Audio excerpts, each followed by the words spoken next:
तर आता हे तुमचं नाव काय? माझा सूर्यवंशी, आनंद सूर्यवंशी. आनंदजी कुठल्या पक्षाचं काम करतात? नाही नाही, मी कोणत्याही पक्षाचं काम करत नक्की बघा camera आहे. हा तुमच्या आजूबाजूचे मित्र बोलतील खोटं बोलतात. नाही. नाही नाही नाही तुमचं नाही. नाव काय म्हटलं? आनंद सूर्यवंशी. आनंदजी मला सांगा की महाविकास आघाडीचं काम कसं होतं? चांगलं आहे, चांगलं होतं काम, चांगलं होतं. आता महायुतीचं काम कसं आहे? माहितीचं काम अजून तर आता त्याच्यातच लागले सगळं. बंडाळी लाताळी लागली, त्यांचं काम अजून तर काही दिसत नाही. आता शासन आपल्या दारी हा पहिला प्रयत्न जो आहे म्हणजे सरकारच तुमच्या जिल्ह्यामध्ये येत आहे, तुमच्या अडचणी सोडवते. कसा वाटतो हा कार्यक्रम? ते काय नाही, ते दाखवण्यासाठी आहे. हां, असं मला वाटते. काम काय नाही तसं तर. आता मला सांगा शिवसेनेचे 2 गट पडले, काय वाटलं तुम्हाला? नाही, बेकार झालं ते. शिवसेना एकत्र असायला पाहिजे होती. हे काय गेले असेल लोक? स्वार्थासाठी झाली ती. अजित पवार भाजपसोबत गेले. ते नाही, बेकार झालं त्यांचं. आता यावेळेला बघा महायुतीची ताकद जास्त आहे की महाविकास आघाडी? महाविकास आघाडीची. पण आता महाविकास आघाडीमध्ये शरद पवार आहेत, त्यांना सोडून अजित पवार गेले, दिलीप वळसे पाटील गेले, प्रफुल्ल पटेल गेले, उद्धव ठाकरे महाविकास आघाडीमध्ये आहेत, सगळे एकनाथ शिंदेसोबत 40 आमदार खासदारी गेले. कशी ताकद जास्त? जनता आहे त्यांच्या मागं. त्यांच्या मागं जनता नाही, नेते लोक आहेत त्यांच्या मागं. यांच्या मागं जनता आहे. पण महायुतीसोबत अमित शहा, नरेंद्र मोदी, केंद्र सरकार आहे. नरेंद्र मोदी. केंद्र सरकार आहे ना महायुतीसोबत. हां. मग त्यांची ताकद जास्त नाही का? नाही नाही नाही, त्यांची नाही. नरेंद्र मोदी केंद्रामध्ये, इकडं नाही. एक शेवटचा प्रश्न, या देशाचं नाव भारत करायला पाहिजे का इंडिया काढून? भारत चांगलं आहे. इंडिया तर ते ब्रिटिशांची देण होती, नाव दिलेलं. त्यामुळे भारत चांगलं आहे. भारत. खूप खूप धन्यवाद. आनंदजीशी बोलत होतो. चला, काय नाव तुमचं? नाही सर, हम अरे तुम्ही ऐकत होतात ना?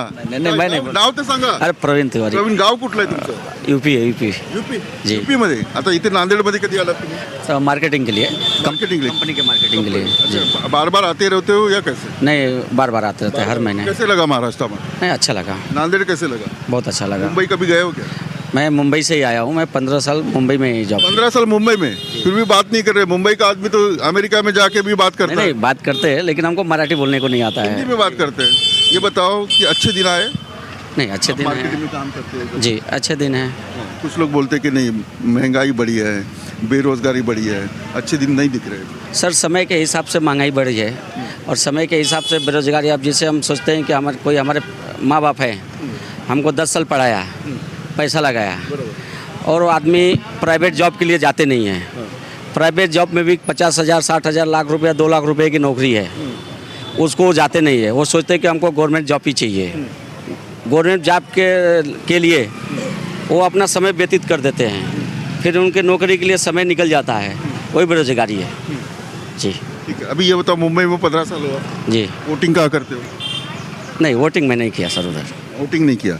ये महाराष्ट्र का पॉलिटिक्स जो दिख रहा है अपने को, यहाँ से वहाँ जा रहे, नई सरकार बन रही है, कैसे लगता है आपको? जी देखिए, यूपी में भी ऐसे होता है क्या? नहीं देखिए, यूपी में तो होता है लेकिन इतना नहीं होता है। इतना? अच्छा, महाराष्ट्र में ज़्यादा हो रहा है? ज़्यादा हो गया ना। आप जैसे मान लीजिए कि शरद पवार जी हैं, उनके साथ में उनके भतीजे जी हैं, और वो चले आए यहाँ पे, तो किया धरा तो सब चाचा का ही है ना, तो नहीं होना चाहिए था। पार्टी उतना ही रहनी चाहिए, सीमित में। अच्छा, आप यूपी के हो, ये बताओ कि उद्धव ठाकरे ने लॉकडाउन में काम किया? जी किया, मैं लॉकडाउन में था, वहाँ पे काम हुआ। अभी एकनाथ शिंदे जी का काम कैसे चल रहा है आपकी नज़र से? सर उनका भी ठीक है। ठीक है। हाँ, देवेंद्र फडणवीस को हम महाराष्ट्र का चाणक्य कहते हैं पॉलिटिक्स का, आपको ऐसा लगता है? सर लगता है जी। क्यों लगता है? क्योंकि बेदाग उन्होंने काम किया। जितना साल मुंबई में रहा उन्होंने, 5 साल का सरकार चलाया आगे। गॅसचे भाव परवा कमी 200 कमी केले, गॅसचे भाव कमी केले, पुन्हा राशन द्यायला, पुन्हा वर्ष फ्रीमध्ये तांदूळ, गहू. मग कोण जिंकणार? भाजप जिंकणार की महाविकास आघाडी? आता असं वाटतं तर भाजप येईल असं वाटतं मला. असं वाटतंय भाजप काय येईल? त्याने खूप कामं केली त्यांनी सर. खूप कामं केली. हो. चला, खूप खूप धन्यवाद. अशोक दरक यांच्याशी मी बोलत होतो आणि आणखी काही प्रतिक्रिया आपण घेण्याचा प्रयत्न करतो. नमस्कार, काय नाव तुमचं? शक्ती. शक्ती. अरे वा, जोरदार नाव आहे, बॉडी पण तशीच आहे. शक्ती, काय करता तुम्ही? दुकान आहे सर. दुकानात काम करता? स्वतःचं दुकान आहे की काम करता? नाही, स्वतःचं दुकान. स्वतःच आहे. कसा व्यवसाय कसा चाललाय? महागाई वगैरे, कस्टमर कमी झाले, जास्त झाले, काय वाटतं? कमी झाले सर. कमी झाले. महागाई कशामुळे झाले कमी? मोदी सरकार. मोदी सरकारमुळे. त्यांच्यामुळे कसे होतील? ते तर म्हणतात अच्छे दिन येत आहेत. नहीं कुछ भी अच्छे दिन नहीं आ रहे। पूरा क्या है, GST लगा, अभी वो माल लेने के लिए लोग दुनिया का स्वस्थ मांग रहे सब। हां. सस्ता मांग रहे सब। अच्छा ये बताओ, एकनाथ शिंदे जी को जानते हो? जी कैसा काम चल रहा है मुख्यमंत्री अपने महाराष्ट्र के? कुछ नहीं सर। कुछ नहीं, वो तो बोल रहे बहुत सारा काम किया है, किसानों के लिए काम किया है। वो उनका मेडिकल कैंप का जो काम होता है कितना 20 करोड़ रुपए तक गए वो लोग। कुछ भी नहीं सर। अच्छा, उद्धव ठाकरे का काम कैसे था? सब ऐसे ही चोर सब। सब, लेकिन चोर नहीं बोलना चाहिए, हम लोग रिस्पेक्ट करना चाहिए भले उनका काम कैसे भी रहे। नहीं नहीं सब ऐसे ही सर। अभी इस बार कौन जीतेगा, बीजेपी जीतेगी या महाविकास आघाड़ी? अभी देखो सर, महाविकास का अभी क्या है, बीजेपी की तो मुश्किल है। बीजेपी मुश्किल है। अच्छा ये इंडिया बदल कर भारत नाम होना चाहिए? हाँ सर, वो तो चाहिए। होना चाहिए। चला, शक्ती यांचा व्यवसाय काय, कसलं दुकान आहे तुमचं? कपडे का सर। कपड्याचं दुकान आहे आणि थेट केंद्र सरकारचं जे काम आहे त्याविषयी ते बोलत होते, राजकारण्याविषयी बोलत होते. त्यांनी जो एक शब्द वापरला तो वापरून नाही बागडे. गाव कुठलं आहे तुमचं? नांदेडच आहे. नांदेड, प्रॉपर नांदेड. घरी कोण कोण आहे? आई वडील भाऊ. मग शिक्षण किती झालं? ग्रॅज्युएशन झालं आहे सर. हे फायनान्स करता करता सगळं बघता बघता महागाई जाणवते का? हो सर, मोठ्या प्रमाणात. मोठ्या प्रमाणात.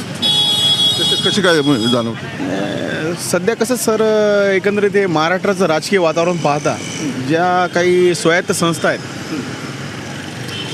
तर त्या स्वायत्त न राहता पर्टिक्युलरली एक जी विचारसारणी आहे त्या पर्टिक्युलरली नागपूर विचारसारणीच्या आधारे त्यामध्ये लोकांची नियुक्ती होते आणि त्या सगळ्या ज्या संस्था संवैधानिक त्यामध्ये त्या विचारांचे लोक गेल्यामुळं ते त्यांना जे काम पाहिजे गव्हर्नमेंटला, शासनाला, शासन ज्या विचाराचं शासन आहे त्या विचाराच्या सार्वजनिक संवैधानिक संस्थासुद्धा त्या विचारांच्याच झाल्यात.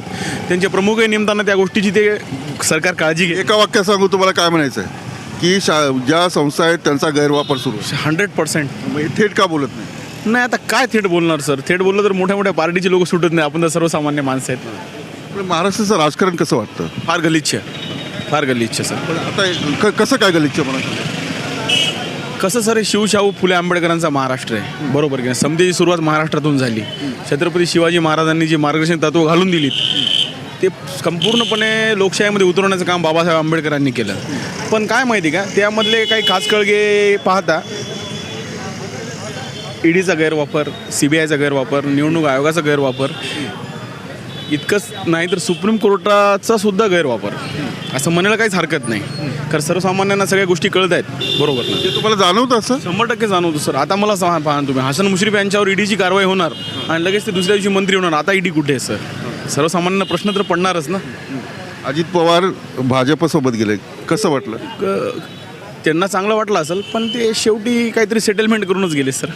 सेटलमेंट. एकनाथ शिंदेचं काम कसं सुरू आहे? नाही, एकनाथ शिंदे कार्यकर्ते म्हणून नाही, म्हणजे त्यांच्याकडे पाहता ते आहे ओरिजिनॅलिटी, पण हे त्यांनी एवढं करायला नको होतं. उद्धव ठाकरेंचं कसं? एकदम व्हेरी गुड, व्हेरी गुड. घरी बसून होते असं म्हणतात. काय होते? घरी बसून होते. नाही तसं नाही सर, काही त्यांच्या आरोग्याच्या काही गोष्टी होत्या असं ऐकलंय बातम्यांमध्ये. मराठा समाजाला आरक्षण मिळालं पाहिजे का? मिळायला पाहिजे सर, मिळायला पाहिजे. मिळायला. काय मिळत नाही त्यांचे मुख्यमंत्री, मराठा समाजाचे आमदार? का तुमच्या दृष्टीने काय घोळ चाललाय? नाही, पण हे सुप्रीम कोर्टामध्ये थोडंसं काही बाजू मांडत नाहीत व्यवस्थित. बाकी इच्छा तर सगळ्यांची आहेच यांची सध्या. यावेळेला कोण जिंकेल, महाविकास आघाडी की महायुती? विधानसभेत कोण जिंकेल? महाविकास आघाडी. लोकसभेत कोण जिंकेल? लोकसभेमध्ये इंडियाचा सुद्धा चान्स आहे सर. लोकसभेमध्ये इंडियाचा चान्स आहे. पण इकडे ताकद जास्त आहे ना, नरेंद्र मोदी, अमित शहा. नाही, पण शेवटी जनतेची ताकद जास्त आहे ना सर. त्यांच्यापेक्षा राम मंदिर पण सुरू होणार आहे. नाही, ते चांगली गोष्ट आहे ना सर, होईल ना.